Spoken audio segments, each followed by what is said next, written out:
Today's video, I'm gonna give you 5 tips on becoming a better upland game bird hunter. Number 1, getting the proper ammo and using the proper choke in your shotgun. Now, it doesn't matter if you're using a 20 gauge like this one, a 12 gauge pump, semi-automatic. What matters is that you're using the correct load within your region, your state. I know that some states allow certain type of ammunitions. Out here in Arizona, really no restrictions when it comes to the upland birds. With my 20 gauge, I am using a steel shot 70 millimeter 2 3/4. I believe the speed is about 1450. So that gives you guys a kind of little idea of what I'm using when it comes to doing upland birds. Number 2, probably the most important when it comes to any type of bird hunting, understanding the species. Now, I'm hunting out here in Arizona on tribal land. Per species, you have to have a certain license when it comes to that species. So always do your homework on your licensing. You can get into a lot of trouble, have some hefty fines if you are taking the wrong birds. That means you got to go on YouTube and look up what a gambler's quail is, what a banded tail pigeon is, what a dove is, etc. If you're covering all your grounds, you're not going to have a problem out here in the field when it comes to actually hunting, but know your species. Number 3, understanding private land, public land, state trust land. Always understand where you're hunting at. You're not able to just go and hunt wherever you feel like. This isn't the Wild Wild West. I use Onyx, and what I do is I'll just pull that up here in my phone, go into it, look at the specific area that I'm going to go hunt. If that area is public, private, where it backs up to. I can't stress that enough to make sure that you're always doing your homework on where you're hunting. Don't get caught out by a game warden, a landowner, by hunting on the wrong land. There are really expensive fines. If you're caught doing some, you could face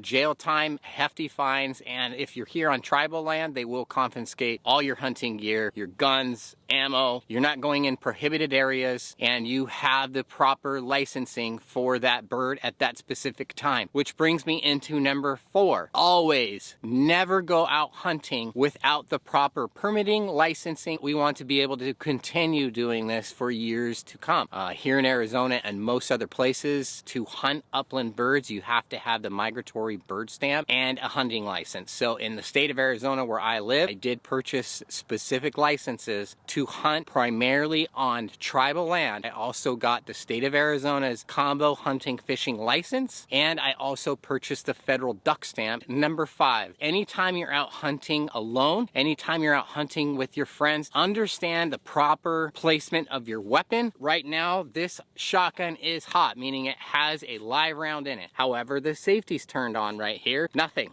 Pull the trigger, nothing's gonna happen. Now, this could be debatable. It depends on how I'm carrying my rifle or my shotgun at that time. No matter what, you don't wanna just walk around pointing your shotgun like this, you know, when you're hunting around other friends, other people. Understand your area where you're hunting at. So if you got other hunters in the area, you know, don't shoot and spray, you know, in a very confined area. That is what gets people hurt. Just don't be an idiot. If I got a flock of quail right here, but I know that there's another hunter over there, maybe I can't see him because I don't have line of sight. If I'm hearing voices, if I'm hearing other hunters shoot, before I even take a shot, doesn't matter if there's 25 birds there, 5 birds, a bird, I won't take that shot unless I deem in my mind that that's a safe shot. I have line of sight on my target and I have line of sight around me. Safety, safety, safety is really important. You see a lot of people in blinds, a guy sitting right next to you and you're at the 90 degree pointed straight over somebody. That is absolutely idiotic. Not only are we gonna have some words, possibly a physical altercation, but I'm never hunting with that person again. Their mind frame, their safety, they just don't care about the safety of others. That is typically why you'll see people here on YouTube, somebody's calling out the shot, kill him. And you're gonna see everybody raise their shotgun and shoot, almost like choreographed aim. Everybody is raising their gun and everybody's aware who's next to you and where the gun is pointing. I hope these tips kind of gave you beginners,